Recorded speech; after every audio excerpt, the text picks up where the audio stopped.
Bam, bam, bam. What's going on, Giants fans? It's Bobby Skinner, Justin Penik. Are we live? Are we live? Can we let us know? Are we live? Can you hear us? Are we live? Let the people let us know. Are we live right now? We got people telling us we're live or no? All right, we're live. I see. We're live. How about that? All right, Justin. It's been a long time since we started doing live. Last year we did it every Wednesday, and we've kind of gotten away from it as we've gotten more consistent in other content. But I was like, you know what? The playoffs are right around the corner. Let's get back into the live stream game. We're going to be coming at you with like 3-4 live streams a week, and bringing on some guests. Wednesday's guest may be a pretty interesting one too, and then some other fan stuff. And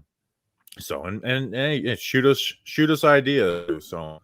And I got a Danny King super fan in the chat already, which I love. Like, that's what my main goal with talking Giants is. Like, I want Danny King to be like a celebrity. I want him to go places that people know him. Is my internet screwing up?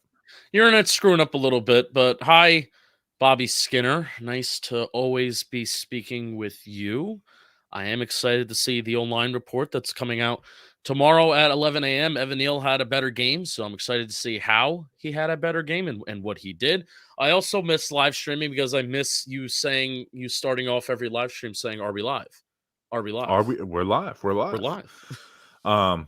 Someone said have Tana on. Oh yeah, Tana's definitely going to be on. Yeah, so Tana. The main premise of these live streams over the next 2 weeks, and Breck Jones, this is just going to be a live stream. The podcast will have 3 times a week, et cetera, and the same stuff. But we want these YouTube live streams to be hype. We want to get hyped up. We want to get excited. So Tana's like the king of being a hype Giants fan. That's why so many people love him. So we're going to get him involved. We're going to get some other people involved too. And we're going to get really excited for playing a playoff game, man. So we'll get to some questions and stuff too. I wanted to talk about this to start though. And I won't talk about it with the people. The Kayvon Thibodeau stuff has gone national with the celebrating and stuff. And part of me feels bad because I do understand, like, Kayvon, what he did is it's kind of shitty, like, the sleep thing on the sideline. And I understand, like, yes, he's doing the Steph Curry celebration, but he clearly knew that, like, Foles was down and out. And then him retweeting us, actually. Like, he quote tweeted us for a minute, being like, y'all crazy, with the Patrice O'Neal clip. If you haven't seen it, it's on the Talking Giants. Just go until you see a clip that says Patrice O'Neal said it best. And then just flat out retweeted it. And he's got a lot of heat. Like, look at all the replies. Like, you scumbag. Like, fans are by the way, him. When people put in their bios that retweets are not endorsements, yes, they are. Oh, yeah. Yeah, unless you are well, sometimes it's very clear. It's like, I'm just putting this out there for my seat. I remember beat reporters retweeted Janoris Jenkins saying the R word. It's like, I don't think the beat reporter like agreeing with him. But nonetheless, so what I will say is I understand that, but here's why I don't feel bad about it. 2 reasons. One, Kayvon didn't make a dirty hit. If Kayvon did some type of dirty move, then yeah, like, he celebrated a little too much. And the other thing is Nick Foles is okay. Like, he's not concussed. So I think it's okay to laugh at that because he's fine. Like, it's an injury, but it's not a head. It's not a head injury. Some bruised ribs. Like, he's fine. So that's why I have no problem laughing at it and making, like, content out of it, because, like, he's fine. And what Kayvon did wasn't dirty. And 3, as Doug Analytics is saying in the chat, we are a culture of violence. Yeah. I guess we as a show are, but also the game of football is a very, very violent game, and you kind of have to be a whacked up, screwed up person to be a good football player too. So your goal when you make a sack, especially if you're a defensive player, you're an offensive lineman, if you play in the trenches, your goal is to hit people hard. And when you hit somebody hard, you feel pretty damn good about it. When you have a blindside, free shot, untouched sack on a quarterback and you light them up, man, I can imagine that's the best feeling in the world because, forget getting a sack in an NFL game, getting an untouched sack, pretty good feeling, I can imagine. So it's a violent game, man. It's a violent game, and, people celebrate. That's how I break it down. Yeah, and, like, so Kayvon Like, I don't think he saw Nick Foles at first. I know there's like a screenshot of him slightly looking over at him.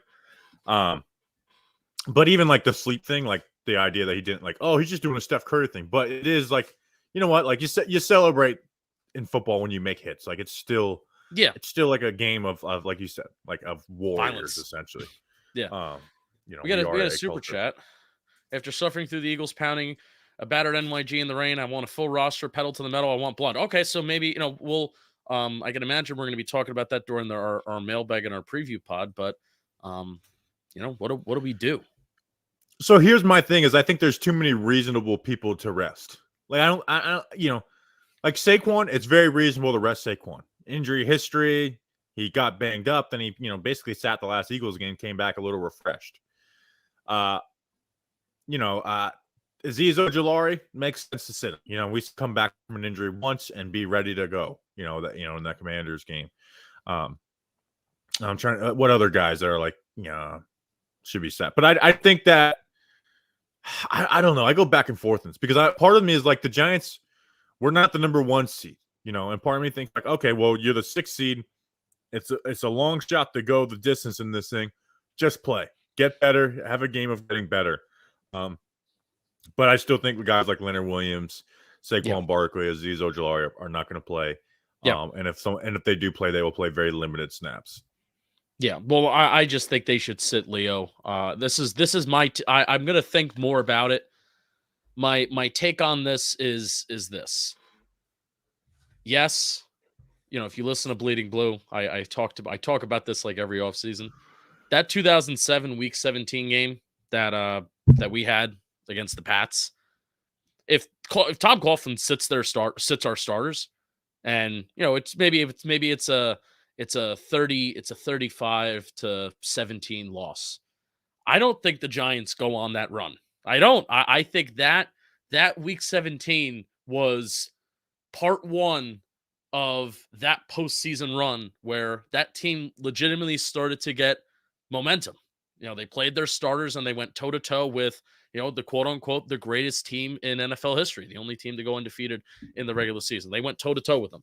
I don't think this is in no way a similar situation in my opinion, just because they still are the 1 seed. You got blown out by them early in the year. Like, I know. There is a part of me that's like, you know what? Just go out and play football. Like, we can't be. Don't be afraid of injuries. You're not the number 1 seed. Just because you're sitting. I mean, how many games have we had this year, Bobby, where Azeez Ojulari hasn't played? How many games have we? We literally just said on the podcast for our preview pod on Friday, we were like, this is the first time that like Leonard Williams, Azeez Ojulari, and one of Xavier McKinney or Adoree Jackson, like this is going to be like the first time that the defense is almost whole. It's almost whole. So we have had games this year that we have won. We have had big significant games this year that we have won without Azeez, without Leonard Williams. So I think doing what's responsible for the Giants, which is not allowing your players that are already hurt, not allowing those guys who are already hurt to play in the game. That doesn't mean that you're waving the white flag on the game. I just think that you're being smart. The Eagles lost Lane Johnson, and that has impacted how their offensive line has performed these last few weeks. And Kayvon had a lot of success versus Mailata too. Mailata had not had a great year. Yeah, so just because you're doing the responsible thing of taking care of your players that are already hurt and they're struggling through some things, that doesn't mean that you shouldn't just be waving the white flag against the Eagles. Yeah, I think it's a case-by-case basis, right? Yeah, like you're saying. It's like Adoree needs to play. And I would play Daniel Jones, which means you have to play Andrew Thomas in turn. You couldn't play one or the other. So I would take. We talked about it on the pod last week. I would do it on a case-by-case basis because, like Jalen Hurts is not coming back from. They're not going to be running Jalen Hurts like crazy, even if he does play in this game. No. So I think this could be a good opportunity for the Giants to go and, like you said, build momentum, which is a 100% a part of football. And guys like Adoree need snaps out there. McKinney, I don't know what the deal is with the hand, whether it's like does things get worse, or whatnot. But if the hand is like not actually that concerned of being re-injured, I would put him back out there because safety is a spot where it's like you kind of need some flow for the game to really be out there for sure. Um, so yeah. And then so I would play DJ. I would rest Saquon though. Saquon is the guy I would rest. Leonard Williams is the guy I rest. Azeez Ojulari. Those are three guys I would definitely rest. And if I didn't rest Saquon, I would not play. I would give him like a 64, like a 40-60 split with Breida and Brightwell. Right. Well, I think that's what I would do. I would split it with Saquon. Can you guys answer some questions? We're talking. We don't go rapid fire through questions. We give our actual thoughts on stuff instead of rapid fire. So give us some great question. Give to. I want to see. Come up with a question. I want to see if your question is worth answering. Yes. Let's see. Oh, I want to. We got our super chat while we're waiting for a question. Nico has been the man. Like every time there's a JM Entertainment, every time that there's a JM Entertainment video that goes out and I'm in it, Nico comments, "We need more Justin. Justin's awesome." So thank you, Nico. I appreciate that. If you have me on Instagram or Twitter, I want you to DM me, and I'm going to get you whatever you want from our store, because that is actually helpful for my job. Cool stuff. When they see that people like what I do, then that helps me. So shoot me a DM on my socials, and I'll get you and I'll hook you up. No, Ryan, this is just a live stream. We will have our regular Wednesday episode. It'll be our last mailbag of the season. Let's Rest see. Feliciano. This is actually, I'm interested to see, Bobby. Are you going to be talking? We were talking, right before we hopped on. You're going to be doing a little bit of a Bredesen Gates type of deal. I think Feliciano and Glowinski actually had some solid games against the Colts. I mean, who didn't have a solid game against the Colts? But Gates also did get some playing time at center towards the end of the game. This is towards the very end of the game. So what's your opinion on what, maybe they rest Feliciano? Do they rest Glowinski? Would you like to see Gates Gates at center for a full game, even knowing that Dable's not going to make any kind of move to put Gates in? I mean, we saw Gates at center for a full game, and it was the best game we got out of the center all season. So I don't think they're going to do that. I just don't. And we're going to keep talking about it. They should do it, but I don't think they're going to do it.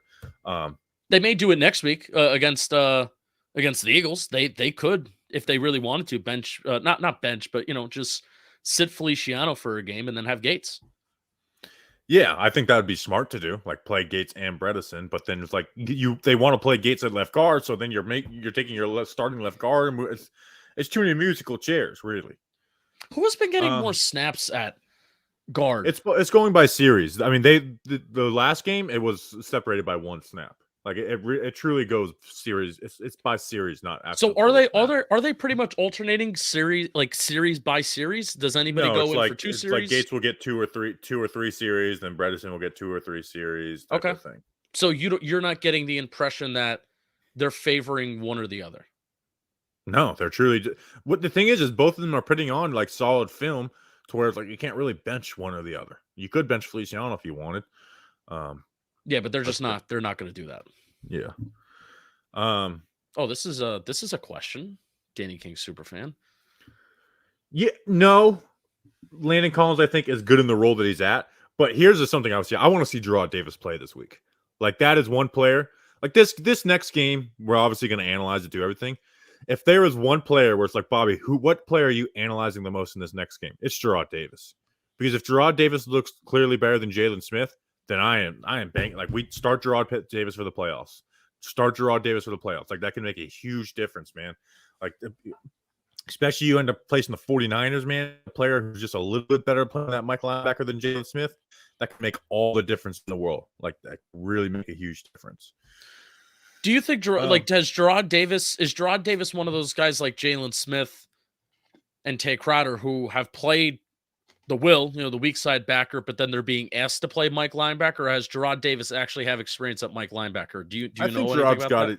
I think Gerard's got experience at Mike, but I'm not exactly sure. Okay. But Gerard's had good years in the NFL, and I don't think he hasn't like lost his juice. I don't think it's just he kind of he's just never been able to play linebacker well. But he has the best ability out of any linebacker on the field. Yeah. This is actually a good question for the mailbag. You haven't done the film review yet. No. What wrinkles can the Giants make in this offense headed into the playoffs? It sounds simple, but just some more tests, like deep concepts, where instead of like you like have 3 guys that are running 20 plus yards or 15 plus yards and test safeties.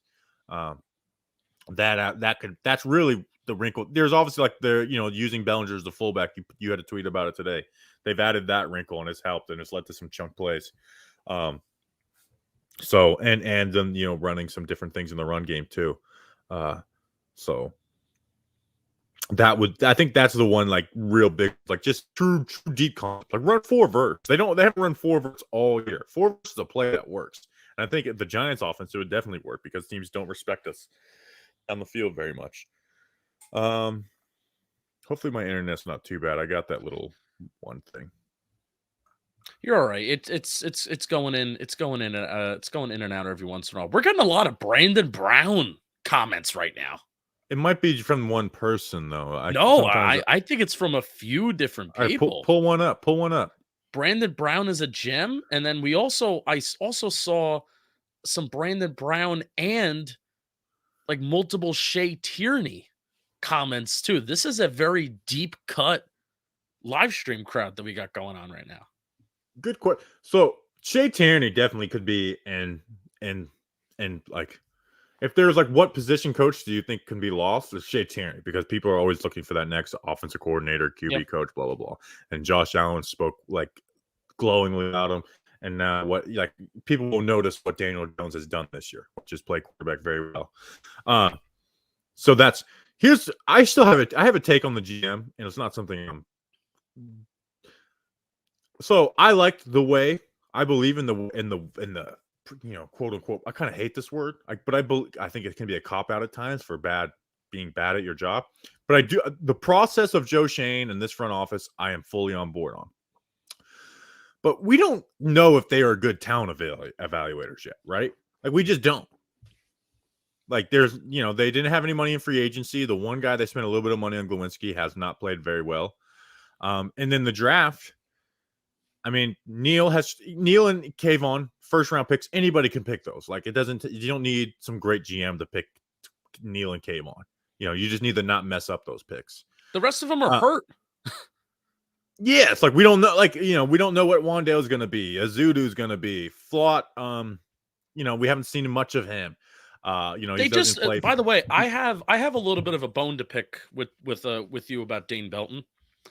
You said this, and I was like, I don't know, Bobby. Where you said that one of the main reasons why they're not playing Dane Belton while McKinney was hurt is because Pinnock works a lot better at that deep center field safety. And I agree with you. And I think Jason Pinnock is a better option and a better player than Dane Belton right now. I wholeheartedly agree. Xavier McKinney was back this weekend. Dane Belton was a healthy scratch. So I was saying, even when McKinney was hurt, that the fact that they're just not playing Belton, that's like not good. And I understand where you came from about it's about fit and it's about who can play the deep safety, et cetera, et cetera. But now that McKinney is back, they didn't go back to the same safety rotation that they had pre-McKinney injury. Tony Jefferson is healthy again. You remember that? But still, this is a Tony Jefferson rookie. Injury coincided with Dane Belton coming back from injury. But this is a 4th round rookie that they're choosing to have as a healthy scratch.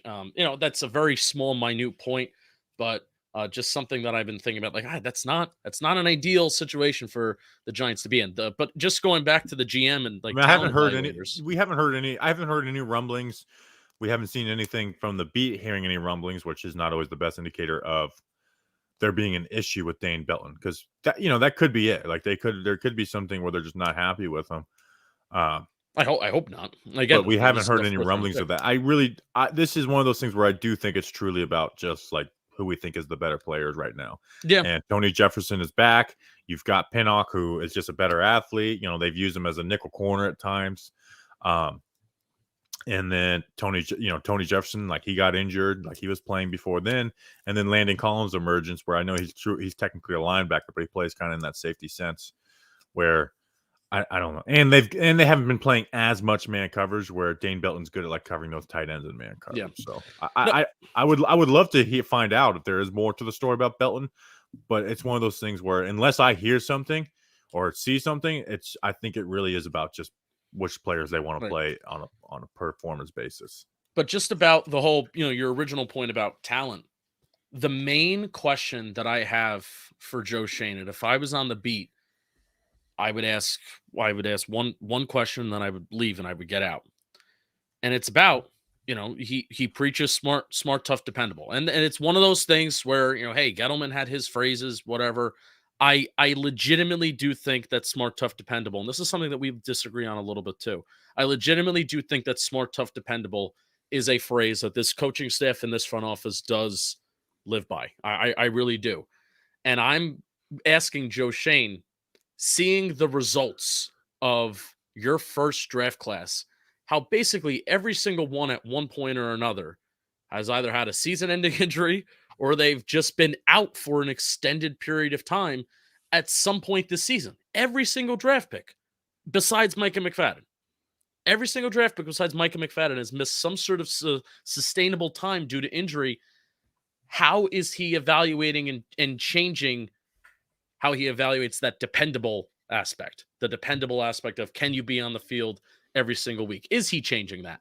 That is the one thing that I am asking Joe Schoen, because I do think that this draft class, if they're on the field, I think Wan'Dale Robinson was starting to find his footing. I think if Richie James is finding his footing in this offense, I definitely think Wan'Dale Robinson would have started to find his footing in this offense. I think I really would have loved to see Darian Beavers out on the field this year. Josh Azudu looked like he was developing pretty nicely at some point. So there's a lot of guys in this draft class who I feel like we're missing. We're missing because they're just hurt. And Joe Schoen has preached smart, tough, dependable. Someone did point out that Bellinger got his eye poked out. Here's the thing: is none of those guys had injury histories in college. It's not like we took swings on guys with injury histories. None of those guys. That's why it's interesting to ask Joe Schoen what is he doing to evaluate differently this year? Because it's a very, very tough question. But here's where I push back on the smart, tough, dependable. Is they did trade a first-round pick for Stephon Diggs, who was pretty much kind of an asshole his last year in Minnesota, and they didn't even know if he was going to. Remember that it was the Giants game in 2019. Where everything looked like it was about to implode. Yeah, it was like Stephon Diggs just left the facility, and we're like, is he not going to, as Giants fans, I was monitoring it like crazy. I'm like, I hope Stephon Diggs just doesn't show up next week. Now, that was Brandon Beane. Joe Schoen may be different in Brandon Beane in that regard. I don't have any information on Joe Schoen didn't want to do that, but what I do look at is the wide receiver from Joe Schoen. I think they look at guys who really put an emphasis on route running and doing the right thing. But even then, you look at a 5'8" Wan'Dale, and it's like Wan'Dale's not the crispest route runner. Like he was very much like a boom, deep or manufactured touch guy. So I don't know.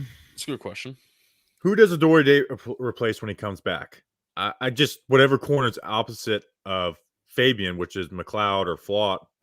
But the nickel corner, I don't think they love playing Darnay. I think they've just been put in positions where they have to play Darnay all year. Yeah. I really think that I think McLeod could move into the nickel corner.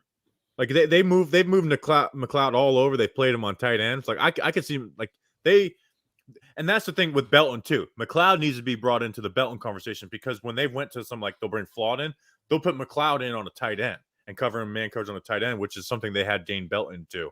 So I think McLeod is. I know Cordell Flott is selfishly the guy I'd want to be the most. Young guy, rookie, has the best ability. I was really impressed on that dropped interception he had. McLeod, but that's my biggest, what's your biggest worry about the defense going into the playoffs? First would be the run defense. Second would be teams just being able to pick on Darnay Holmes. Trying to find another question. Do you all still hate DJ? When did we ever hate DJ? Yeah, just through the first 2 weeks of the season, people are still legitimately talking about that. When 2019, I get it. Everybody hasn't been here for 3 years. The show has grown tremendously, and I'm extremely thankful for that. But we got flack in 2020 and 2021 for being overtly over the top DJ supporters, and now because we we call it like we see it, and through the first 2 weeks of the season, he was missing some explosive plays. Now we're known as DJ haters. So I that's just how the internet works. So I haven't got much of that. I'm back in on the Daniel Jones train. We're like the first half of the season pointing out things Daniel Jones did well, and now I'm just like, dude, he's good. Like I'm having fun. I'm posting everything on him. Let's see.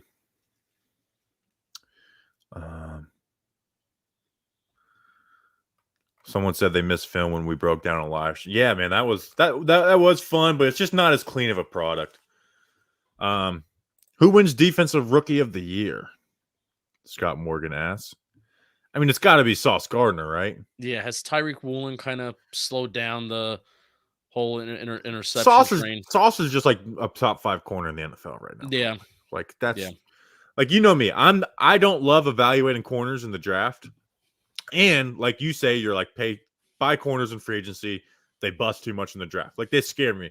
But Sauce was like, to me, he's the best player in this draft. Like I want him. I don't care if I'm not super confident in my cornerback evaluation traits and the fact that they bust a lot. I want Sauce Gardner. Like I would say Sauce Gardner. And I felt good about I love Tyreek Woolen, and I wanted the Giants to draft him. I think I have a tweet out there that says like draft Tyreek Woolen with the 81st pick. And he didn't wind up going until the 5th round, which is so crazy. I know he played for an extremely small school, but it's so crazy that Tyreek Woolen, just with those traits, he can run like a deer, and he's long, like he's an alien. He was like built in a cornerback lab, and he dropped into the 5th round. Something must have been like BTS behind the scenes. But he had some bad film too, you know. But I mean, still, like traits, and when everybody just talks about traits and betting on talent and betting on coaching, I can just fix this guy in a league that's full of that. The fact that he drafted to the 5th round, it's kind of crazy. I have a question. Who do you make Offensive Rookie of the Year? Because right now, I think Garrett Wilson's the favorite. You know, he has over 1,000 yards, 74 catches. But Chris Olave in 4 less games has, 5 less catches and 40 less yards. Like Chris Olave averages 70 yards per game. Garrett Wilson averages. How many does Garrett Wilson average? Talking 2 offenses with bad quarterbacks. I think I'd still give it to Olave. 63. I bet on Chris Olave, so I kind of want Chris Olave to win it. And Chris Olave is my favorite wide receiver in the draft too. All right, let's get back to the Giants though. Let's see. We got some super chats. Thoughts on drafting Trenton Simpson from Clemson in the 1st round? Danny, ask another question because we don't watch. One, we're not talking about the draft right now, and I haven't watched film on him. But drafting a linebacker does sound fun. Where's Tutos? Massive salutes and respect to Bobby, Justin, and all diehard Giants fans in the house. Happy holiday and God's bless everyone. I thought you were going to say to slap the stinky Eagles fans. It's Eagles week, man. Yeah, it's Eagles week, Tuto. Come on, Tuto. Is someone spamming? Is that an issue? I saw someone said stop spamming, loser. And then we got this one too. Oh, nope. We already talked about that. If the wild card game is put on Monday night, will the Talking Giants playoff party still happen? Yes, absolutely. But I am very much rooting for it not to be on Monday night. Here's the thing. To me, there's no way they put the Giants are too much of a brand to put on Monday night, right? Like and that's an ESPN. Like I think that's got to be. Now they did give Buck and Aikman to ESPN to try and get some bigger games. Mm-hmm. They're going to be doing Manning cast. Are they going to be doing Manning cast? Yeah. Sugar. I really hope they don't do that. I think it's either going to be NBC on Saturday or it's going to be Fox on Sunday. I hope it's Fox on Sunday. That's really. I hope it's Fox on Sunday. Let's see. You know what's been interesting? Doug Analytics brings this up. Are you concerned about playing Slayton, Hodgins, James, and Bellinger this week due to our offense depending on 11 personnel? How much does the replacement hurt the rhythm? I don't think any of those players would sit this week, by the way. Like, I wouldn't sit any of those guys. The only one I would worry about actually is Richie James because it's like, yeah. Actually, the Giants are in the spot where you worry about losing anybody, but I wouldn't sit any of those guys. But the Giants have been. This is what I wish Sharp Football Stats was keeping up with this. Doug, if there's anywhere that I can keep track of personnel grouping frequency on a week-to-week basis, can you DM me? but the Giants have been utilizing 11 personnel a ton. And I think it's basically started when they started throwing the ball on early downs more. I'm wondering if you have any thoughts as to that. I mean, really, if you want to talk about the strengths of their team, they don't have, they don't have, no, they don't have Chris Myrick anymore. When Chris Myrick kind of started the year as, splitting, time at tight end 1 with Daniel Bellinger. So I think the strength of this team really is in 11 personnel right now, which that was Brian Dable's bread and butter in Buffalo. That's what he did, like 65% of the time, just running out 11 personnel. The Giants are really getting back to that. Yeah, and that's why we sit on the pod, like, or at least for me, like Hodges is a godsend, not because he's some like answer wide receiver long term, but it just gave you a guy. It gave you a guy you can trust. Where like they don't have any trust for Kenny Galladay. He can't get off the line of scrimmage. Marcus Johnson is not a good route. Marcus Johnson is basically only good at running fast. David Sills is slow as dog shit. Like they didn't have, so they go into part of that was the running game and stuff like that. Tuto, so Tuto's going to Eagles game with his buddies. Like they don't mess around. Yeah. It's like I feel like I could take 99% of our listeners. Tuto's one that I worry about. Let's see. Best $2 bet $2 Giants win the Super Bowl plus 4,800. That's a good bet. It's a great bet. I kind of want to bet on the Giants. Are we playing the Vikings or 49ers for playoffs? I'm trying to buy tickets. Well, H50 fair, we don't know. So, but it's looking like the Vikings. But Chris D said 91% we play the Vikings, which if the 49ers win. Yeah, I mean, the 49ers can't lose to the who's playing quarterback for them? It's not Trace McSorley anymore. It's somebody else that's playing quarterback for them. Oh, that's going to who do they play? That's right, because that's going to drive me crazy because I remember you and Danny King on these random backup quarterbacks and having knowledge of them. I swear. We're playing the Vikings. That loss. Thank you, Green Bay. David Blau. That's why I remember David Blau, because I remember him completing all those passes to Kenny Galladay. So they can't lose that game. Oh, yeah, the chat's answered it for us. Thank you, chat. What type of wide receiver 1 would be the best for Daniel Jones? I think you're 6 foot 1. I guess the 6 foot 1 separator, right? Who can also stretch the field vertically and be a good route runner. I think at least in this Brian Dable, Mike Kafka offense, you're not gonna. And I don't think Daniel Jones is. And you have to be very smart too, which is why, as old as Devontae Adams is, if I were a Giants fan, I would not be totally dismissing that. Like, Adams would fit this offense perfectly. His price tag isn't going to be as much as it was last offseason. I was low-key thinking the same thing. And this is coming from somebody who, at the trade deadline, I was adamantly opposed of trading anything. But Devontae Adams is, in my opinion, that's a little bit of a different story. Yeah. Or like John May said, you could take the guy I took my mock draft in, Quentin Johnson. But I think he's going to be gone before the Giants are there. Yeah. But somebody who's a good route runner that can get separation on running routes. I mean, the Giants just don't have that guy this year that, you can trust him running a route, gaining separation on that route, and then boom, he can be open for Daniel Jones. I mean, the very few times that it's happened this year, I think back to the, just 2 weeks ago against the Vikings where Darius Slayton ran like an out route or a comeback route on the left sideline, gained separation on that. Jones airmailed the ball a little bit, but I was like, whoa, like that's not a play that we see often where wide receivers are asked to win like that. So, yeah. Let's see. All right, so we're gonna go for a few more minutes and then we'll get out of here. These aren't gonna be like 5-hour streams or anything, but we just want to come talk with our people, man. I miss talking with you guys. And Justin's been at all the games and even like some of the away games. There's been circumstances where it's like we haven't got to do any live shoes this year. Well, we've had holidays. We've played on every single major holiday in the fall, which has. Who gets franchised? DJ or Saquon or Son? I would say Saquon gets franchised because I'll say it. I think there's way more long-term worries with Saquon than there's Daniel Jones. I think by a lot. Here's my only. This is a brain thought. It's a front brain thought. Sometimes I'll say things are a back brain thought when they're not that important. This is a front brain thought. Tell me if I'm reading too much into this. The Giants were not talking with Daniel Jones at the bye week. for a contract extension, a multi-year contract extension? They were talking with Saquon Barkley. Yes. Yeah, so that they makes did. that makes me think you're saying they did for Daniel Jones.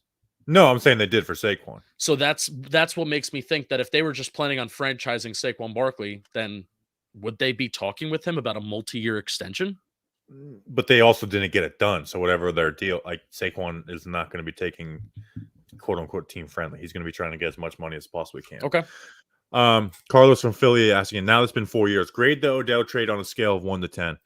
I will grade it a 7 because in a vacuum, it's a good trade, but they could have not signed Odell and put all that dead cap and gotten 2 first-round picks from the Rams the year before.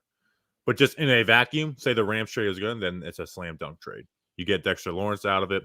Peppers was a solid play, a good player for them in his time there. And you look at other wide receiver trades in the market. So I think they could have. I think because they should have gotten more from it. But I was very much into it, and this was before Dexter Lawrence's season this year, where it was a win for the Giants. Yeah. They absolutely won that deal.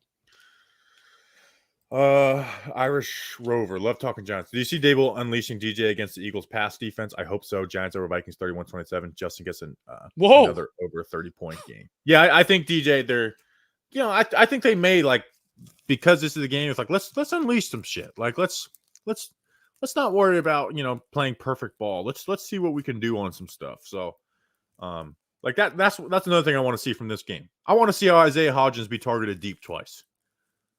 Let's see what he can do deep. We know he's a slant king. I want to see what he can do deep. So that's actually a good question, Irish Rover. I'm going to keep that as a mental note for the preview pod. I might have a stroke. Mental note. I might have a stroke if the Giants scored over 30 points against this Eagles defense. It would be beautiful. All right, so I'm going to pull up the link for the event. Yes, it is also in the description of this live stream. So if you are interested not even if you're interested, how about this? It's required. It's required if you have the means and if you have the ways to get here for transportation. Get here for this playoff game. Most likely we're going to be playing the Vikings, and I'm telling you right now, we're beating them. We're beating the Minnesota Vikings. I don't care if you can call me a jinx, you can call me whatever. We're playing the Minnesota Vikings. That game that we lost 2 weeks ago, it still irks me, and there haven't been a lot of losses that have irked me over the last few years as a Giants fan because not a lot of our seasons have mattered. That is a loss that irks me. I want to see them again. Mr. Purple and NYC. I can actually, should I get the video of the venue and should I show everybody? I can put that up on StreamYard. Yeah. So I'm going to do that right now. Were you getting ready to say it's pretty dope? It's pretty dope, Bobby. It's dope as dope you ever smoked. So I just put the link in the chat. I'll even do it one more time for fun. Yep. $20. Unfortunately, it's not like open bar or anything, so you do got to pay for like food and drinks there. So it's I think it's just normal beer prices. And I was talking with Sean Marashi, who's going to jump on one of these live streams with us in the next couple of weeks, and he's like pretty ironic that we're going to play the Vikings and we're going to Mr. Purple. So there's going to be a lot of jokes about like this killing purple or something. We played St. Thomas in college, which is one of the best colleges for my division in the country. And I would call them like they were purple, but they dominated. They would kick the shit out of us. So make sure and Lucid Grip made a great point. Also, just pregame, Also, don't get wasted for a playoff game, right? Like have a few beers. Don't get who wants to get wasted for a playoff game? You want to remember this. Like that's something I did when I was younger. Like I went to like a Bucs Saints game. It's like I don't even remember it because I got way too drunk for it. Like that's not enjoyable. Drink 2-3 beers, have a good time. How about me? I'm preaching at you. So make sure to join. We would love to see you guys out there. Are you interested in adding a vertical threat to the complimentary Bellinger this offseason, or do you like Bellinger? I'm trying to stick away from offseason questions because we got this is playoff hype. Yeah. But I kind of got I want my tight ends to block. That's really it's a prerequisite. And to make catches like Daniel Bellinger made on third down yesterday. I am not looking for a flash at my tight end spot. Now you take chances on it, guys. If you hit big, you hit big. You get a guy like Kelsey. But I'm not. Blocking is almost a prerequisite for me, depending. But if you get like Dulcich in the 4th round. It's like, okay, we can take a swing here. All right, Justin, you got anything else before we get out of here? I have the Matthew video. said we missed his super chat. I have the video of Mr. Purple. We have a projector. Okay. Come down. We can rearrange this.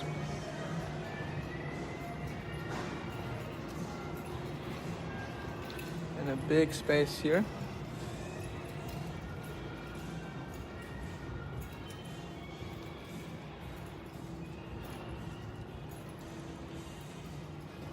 With the projector screen that comes down there. So I think there's going to be two. I think there's going to be 2 projectors. I was talking while that was playing, by the way, and it mutes our mics. I know none of you heard what I had to say. So yeah, I mean that's a pretty sick space. We have that entire floor. We won't be sharing it with anybody else. Apparently, there's even a better view of the city when you're actually there, as opposed to what's in the video. So I was hanging out with that our tailgate. I have a question. Is Mr. Purple like just the whole building, or is it like a few floors on the building? I don't know. But I actually think that Mr. Purple's a person. I was talking with some people at our tailgate yesterday, and they said that they actually met. I'm like, is Mr. Purple a person? They're like, yes. So I don't know if they were lying to me. They could have very well been lying to me, but multiple people. Like how many people did I talk to at our tailgate? And there were multiple people. He is, I want to meet him. I know Mr. Purple, and Mr. Purple's also just an awesome place. Out of how many places in the city, and a few people at our tailgate heard of this venue, heard of this space. So the link is in our what do you call it? The link is in our description. Tickets are pretty cheap. Come hang out with us. We're going to be live streaming during the game on YouTube, but then we will also, for those of you at the event, we will have speakers, so then you will be able to hear what Bobby and I have to say as we're breaking down the game as well. So it's not like you won't be, you won't be with us even when you're there. Yeah. We'll finish off with this. No more super chats. You guys fans from Zach from Strong Opinion Sports. Do you know Strong Opinion Sports? Remember, he was huge when we first started, when you probably first started doing Bleeding Blue and I first started doing like Superman Radio. He was big. I don't know what I forgot about him until that comment. I don't see him anymore anywhere because I remember his stuff got shared like crazy. Like he made some Daniel Jones. Didn't he do like good, like well-researched stuff too? Yeah, I haven't seen his stuff anymore. Maybe he just doesn't put on stuff on Twitter. I don't know. Let me pull up his. Yeah, pull up the YouTube. That could be it. It's like he what? He could be someone who just got like so much hate on like Twitter and stuff where he Apparently Mr. Purple is just the name of the bar. When I click home, it's the first video is Dwayne Haskins died, which is like that's a weird video to make. No. Where could Baker? Let's watch one. Let me get the vibe out of the first 10 seconds, and we'll give you our opinion. That's a great approach. I liked his stuff. I kind of didn't love his like the way he talks. Yeah, like I couldn't listen to that for 45 minutes. But I think he does good work. So he vacations in Greece. I know that is, but we haven't got a single picture of the guy since he left. I really asked, so I have a source. I have a source that knows Dave Gettleman, kind of close with the family, and I asked. I said, "Can we just have?" I would like to be the page that possibly puts out the first picture of Dave Gettleman since his retirement / firing, and I didn't get it. Tough. Where is he though? Like I understand he might just live in Greece now. No, he lives. I think he lives in. I don't know. I actually don't know. But I do. He doesn't not go out. Like, does he get? Like, I mean, he has the money to not go out, but it's like there's got to be. He's a fun guy. Do you think I should ask him to the? I'm going to ask him to go to the Candlewick Diner with me. It's kind of crazy. It was like you forget that guy was the GM for 4 years, and now it's just like he's totally missing. All right. We'll see you guys. I don't think we'll do one tomorrow because tomorrow the O-line report and the film review comes out. But Wednesday we will have one. We might have a special guest for it. We will have a guest for it. The special guest may have to take the mantle because Wednesday night is my bowling league. We'll see. So we'll see you guys on Wednesday. Make sure to check out the O-line report, film review. Check out the podcast, all that good stuff. We appreciate you guys. Let's go, Big Blue.